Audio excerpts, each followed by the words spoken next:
Zee 24 तास एक पाऊल पुढे। राज्यात यावर्षी पडलेल्या दुष्काळानं 1972च्या दुष्काळाची आठवण ताजी झाली। 72च्या आठवणीनं आजही अनेकांच्या अंगावर काटा उभा राहतो। त्या दुष्काळाची झळ बसलेले हजारो नागरिक गावातून शहरांमध्ये स्थलांतरित झाली आणि कायमची शहरवासी झाली।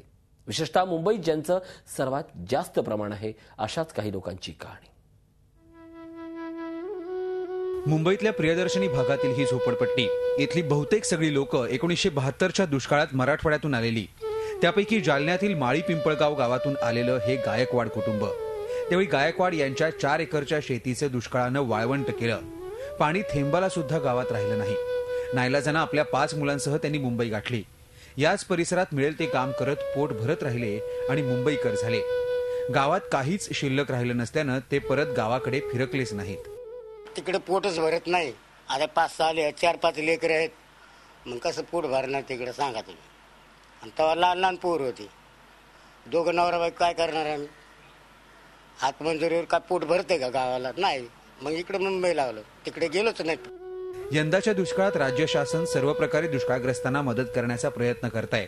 मात्र 1972च्या दुष्काळात शेवटपर्यंत सरकारची मदत पोहोचलीच नसल्याचा गायकवाड कुटुंबियांचा दावा आहे। इकडं काय आता कष्ट करून खाऊ लागलोत ना आम्ही। इकडं तरी सरकारनं कोणती आम्हाला मदत केली? काहीच नाही मदत केलेली। म्हणून सरकारचं सांगावं की आम्हाला अन्य धान्य पुरवणी दिलं का, काही आम्हाला घरदार बांधून दिले मुंबईला का गावाला दिले? आम्हाला काहीच नाही दिलं।